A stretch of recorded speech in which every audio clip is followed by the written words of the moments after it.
আগামী 10 মিনিটের জন্য আপনি সবকিছু ভুলে যান। কেবলমাত্র 10 মিনিট। এই 10 মিনিটে না আপনি স্ক্রলিং করবেন, না কোনো নোটিফিকেশন দেখবেন। কেবলমাত্র আমার বলা কথাগুলো শুনুন। ডিসেম্বর প্রায় শেষ হতে চলেছে। আর খুব দ্রুত 2026 সালটা চলে আসবে। আর সত্যিটা হলো, আজও আপনি সেখানেই আটকে আছেন, যেখানে আপনি আগের বছরে আটকে ছিলেন। একই রুম, একই অভ্যেস, একই থিঙ্কিং, একই এক্সকিউজ। সোশ্যাল মিডিয়াতে অন্য মানুষের লাইফস্টাইলটা দেখে ভাবা যে যদি আমার লাইফটাও এমন হতো। একইভাবে রাতে রিগ্রেট করা আমার আজকের দিনটা নষ্ট হয়ে গেছে। সকালে ঘুম থেকে উঠে চিন্তা করা আজ আমি আমার জীবনের সব কিছু বদলে দেব। আর সন্ধে হতে হতে সম্পূর্ণ দিনটা নষ্ট করে দেওয়া। দেখুন, আমি আপনাদের কোনো মোটিভেশনাল স্পিচ দিয়ে ফেক এনার্জি দেবার জন্য আসিনি, বরং আজ আমি আপনাদের সত্যি কথা বলতে এসেছি। আর এই সত্যি কথাগুলো আপনার হয়তো শুনতে একটু খারাপ লাগবে, কারণ সত্যি শুনতে একটু খারাপই লাগে। প্রতি বছর আমাদের এই একই গল্প। ডিসেম্বর আসার সঙ্গে সঙ্গে আমাদের ভিতরে একটি আলাদা নেশা চলে আসে, একটি মিথ্যে আশা। আর ওই আশাটা কি? নতুন বছর, নতুন আমি। নতুন বছরে আমি নিজেকে বদলে দেব। নতুন বছরটা আমার বছর হবে। কিন্তু কিভাবে এই 2026 সালটা আপনার হবে? যেমন আমি জিমে জয়েন করব, কারণ আমি বডি তৈরি করতে চাই।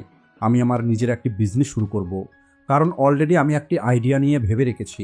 আমি ওভার থিঙ্কিং করা ছেড়ে দেব, কারণ আমি মানসিক শান্তি পেতে চাই। আমি কোডিং শিখব, যাতে নতুন জব পেতে আমার সুবিধা হয়। আমি সকাল 5টার সময় ঘুম থেকে উঠে পড়ব। আমি প্রতিদিন বই পড়ব। আমি আমার মোবাইল অ্যাডিকশন শেষ করে দেব। এই রকমের অনেক লিস্ট তৈরি করা হয়, রেজুলেশন তৈরি করা হয়। আর 1 জানুয়ারিতে আমাদের মধ্যে একটি আলাদা রকমের জোশ থাকে, কিন্তু 2 জানুয়ারিতে আমাদের 50% জোশ কম হয়ে যায়। আর 1 সপ্তাহ পরে পুনরায় আগের লাইফে ফিরে চলে আসেন। অর্থাৎ আপনি সেই পুরনো মানুষটাই থেকে যান, কেবলমাত্র ক্যালেন্ডারটা পরিবর্তন হয়ে যায়। তাই আপনি এখন নিজেকে এই মিথ্যা বলাটা বন্ধ করে দিন। এই নতুন বছরের যে ভ্রম, এটা হলো একটি ধোঁকা, যেটা আপনি নিজেকে দিয়ে থাকেন, যাতে আপনাকে আজ কোনো কিছু না করতে হয়। আপনার নিশ্চয়ই এই সব কিছু ভেবে কমফোর্ট ফিল হয় যে এখনও আপনার কাছে অনেক সময় আছে। আমি নতুন বছরে সব কিছু ঠিক করে দেব। আপনার এই কমফোর্ট, আপনার এই আরাম, এটাই হলো আপনার সবথেকে বড় শত্রু। আপনি যদি এই বাকি কয়েকটি দিনের মধ্যেই নিজেকে পরিবর্তন করা শুরু না করেন, আপনার মধ্যে ডিসিপ্লিনটা যদি এখন থেকেই না নিয়ে আসতে পারেন, তাহলে 1 জানুয়ারিতে এমন কি জাদু হয়ে যাবে যে আপনার জীবনটা 360 ডিগ্রি পরিবর্তন হয়ে যাবে। তাহলে বলি, কেবলমাত্র ক্যালেন্ডার পরিবর্তন হবে, আপনি নয়। আপনি কি কখনো ভেবে দেখেছেন আপনি কেন ফেঁসে আছেন? আপনার মধ্যে ট্যালেন্টের কোনো অভাব নেই, আপনার কাছে আইডিয়ারও অভাব নেই। আপনার কাছে যদি কমতি থাকে, তাহলে সেটা হলো কেবল একটি জিনিসের, আর সেটা হলো অ্যাকশন নেবার। আপনি প্ল্যানিং করতে এক্সপার্ট। আপনি একদম পারফেক্ট প্ল্যানিং তৈরিও করেন। আমি এটা করব, তারপরে ওটা করব। আপনি ভালো স্ট্র্যাটেজিও তৈরি করতে পারেন। আপনি সকাল থেকে সন্ধে পর্যন্ত প্ল্যানিং, থিঙ্কিং এবং ওভার থিঙ্কিং করতে থাকেন। আপনি সারাটা দিন প্রোডাক্টিভিটির ওপরে ভিডিও দেখেন, সফল মানুষদের স্টোরি দেখেন। আর আপনার হয়তো এমনটা মনে হয় যে আমি হয়তো প্রোডাক্টিভ কিছু করছি। তাহলে বলি, এটা হলো সবথেকে বড় একটি জাল। আপনি কেবলমাত্র গাড়িটা স্টার্ট করে দাঁড়িয়ে আছেন, কিন্তু আপনি গিয়ার দিয়ে এগিয়ে যাচ্ছেন না। ভিডিও দেখা, প্ল্যানিং তৈরি করা, চিন্তা করা, এই সব কিছু হলো সহজ। এর মধ্যে ফেল হয়ে যাওয়ার কোনো ভয় নেই। কিন্তু আসলে রেজাল্টটা কখন আসবে? যখন আপনি উঠে সেই কাজটা করবেন, যে কাজটা করতে আপনার একদমই পছন্দ হয় না। যখন আপনি আপনার আরামটাকে ছেড়ে দিয়ে মোবাইলটা সাইডে রেখে দিয়ে বইটা খোলেন। যখন আপনি সকালের অ্যালার্মটা বন্ধ করে দিয়ে পুনরায় ঘুমিয়ে পড়ার পরিবর্তে বিছানা থেকে নেমে আসেন। যখন আপনার ওয়ার্কআউট করতে ইচ্ছে করবে না, তখনও যদি জুতো পরে আপনি তৈরি হয়ে যান, তাহলেই আপনার মধ্যে প্রোগ্রেস আসবে। দেখুন, প্রোগ্রেস সেখানেই থাকবে যেখানে আপনার কমফোর্টটা শেষ হবে। কিন্তু আপনি আপনার কমফোর্ট জোনের গোলাম হয়ে গেছেন। আপনার মোবাইল, আপনার বিছানা, আপনার অলসতা, এই সব কিছু হলো আপনার জেল। আর আপনাকে এখন ভাবতে হবে, এটাই হলো আপনার জীবনের শেষ সুযোগ। এটাই হলো আপনার জীবনের গেমের ফাইনাল লেভেল। আর এতদিন পর্যন্ত যাই কিছু হয়েছে, যাই কিছু আপনি করেছেন, সেই সব কিছু ভুলে যান। অতীতে বাঁচাটা বন্ধ করুন, রিগ্রেট করাটা বন্ধ করে দিন। আপনার কাছে কেবলমাত্র আর কিছুদিন বেঁচে আছে। আর এই কয়দিনে আপনি আপনার স্পিডটাকে বাড়াবেন, নাকি এই রেসটা আপনি ছেড়ে দেবেন, এটাই ঠিক করবে আপনার 2026 সালটা কী রকমের হবে। আপনার নতুন বছরটাও কি 2025 সালের মতোই কেবলমাত্র একটি নর্মাল বছর হবে, নাকি আপনার লাইফের টার্নিং পয়েন্ট হবে? জীবন আপনার, তাই সিদ্ধান্তটা আপনাকেই নিতে হবে। আর এখন আমি আপনাদের ডাইরেক্ট কিছু স্টেপের কথা বলবো। এখানে আমি আপনাদের কোনো মোটিভেশনাল স্পিচ দেব না, কেবলমাত্র কিছু প্র্যাকটিক্যাল স্টেপ বলবো, যে এই স্টেপগুলো আপনাকে আজ এখন থেকেই শুরু করতে হবে। Step number 1, focus. আপনাকে আপনার জন্য কেবল একটি অথবা দুটো লক্ষ্য বেছে নিতে হবে। দেখুন, আমরা সব থেকে বড় যে ভুলটা করি সেটা হলো আমরা আমাদের জীবনের সব সমস্যাকে একসঙ্গেই ঠিক করতে চাই। যেমন আমি জিমে যাব, আমি বিজনেস শুরু করব, আমি রোজ বই পড়ব এবং সোশ্যাল মিডিয়া করা ছেড়ে দেব। আর রেজাল্টে দেখা যায় যে কোনো কিছুই হয় না, বরং আপনি স্ট্রেস এবং প্রেশারে এই সব কিছু করাই ছেড়ে দেন। দেখুন, এই সময়টা সব কিছু করার নয়, বরং একটা অথবা ম্যাক্সিমাম দুটো লক্ষ্য আপনাকে বেছে নিতে হবে।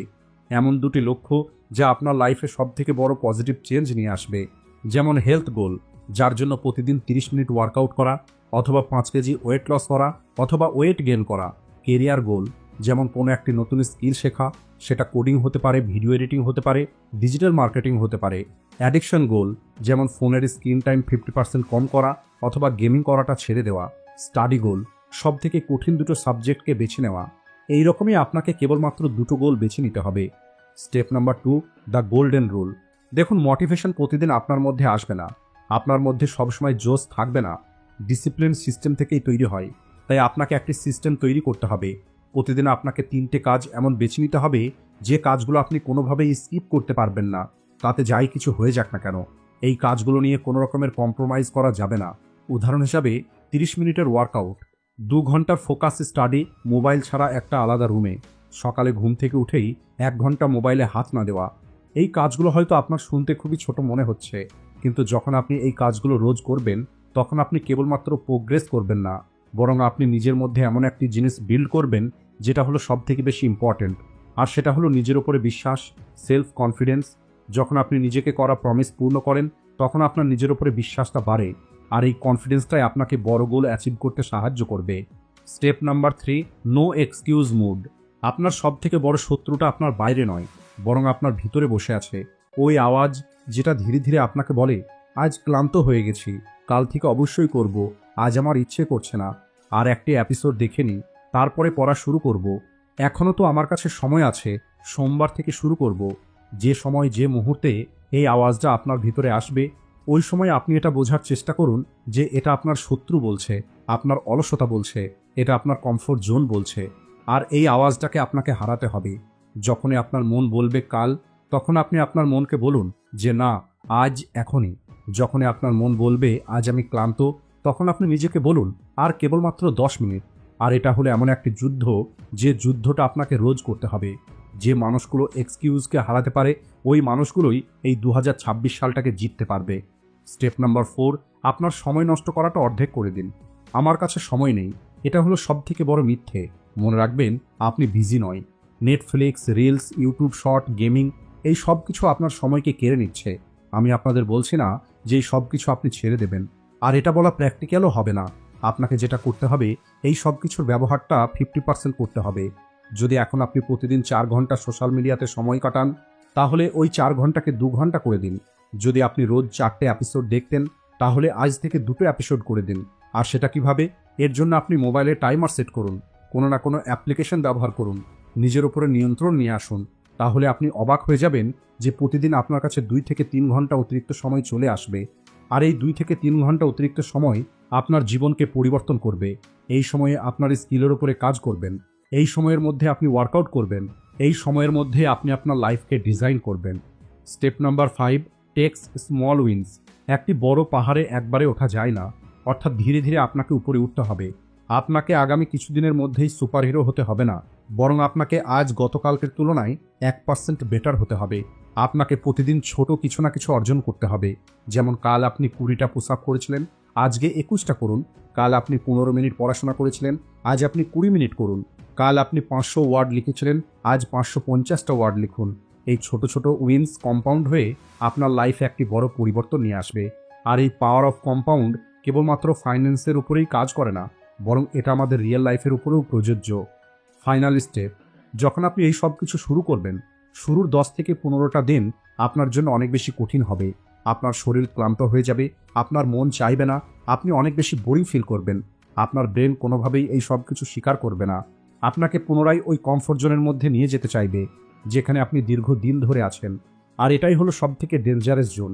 আর এটাই হলো ওই সময় যেখানে 99% মানুষ হেরে যায়। এরা ভাবে আমার দ্বারা হবে না, আর এরপরে এই মানুষগুলো গিভ আপ করে দেয়। আর আপনাকে কেবল এই স্টেজটা পার করতে হবে। আপনার যদি কোনো একদিন ওয়ার্কআউট না করা হয়, তাহলে চিন্তা করার কোনো কারণ নেই। পরবর্তী দিন আপনি ডবল ওয়ার্কআউট করুন। মনে রাখবেন, consistency is more important than motivation. Motivation আসবে, মোটিভেশন চলে যাবে, কিন্তু ডিসিপ্লিন আপনাকে প্রতিদিন সামনের দিকে এগিয়ে নিয়ে যাবে। আর এখন আপনি আপনার চোখটা বন্ধ করুন আর কল্পনা করুন 1 জানুয়ারি 2026 সাল। সকালে ঘুম থেকে উঠেছেন, প্রতিটা মানুষ ইনস্টাগ্রামে স্টোরি পোস্ট করেছে, নিউ ইয়ার নিউ মি। প্রতিটা মানুষ হ্যাংওভারের মধ্যে আছে আর নিজের রেজুলেশন তৈরি করছে, যেগুলো হয়তো প্রথম সপ্তাহেই ভেঙে ফেলবে। কিন্তু আপনি ওই দিন সকাল 6টার সময় ঘুম থেকে উঠলেন, নিজের ওয়ার্কআউট করলেন, এরপরে আপনি আপনার ডেস্কে বসে আছেন, শান্ত কিন্তু কনফিডেন্ট, ফোকাসড।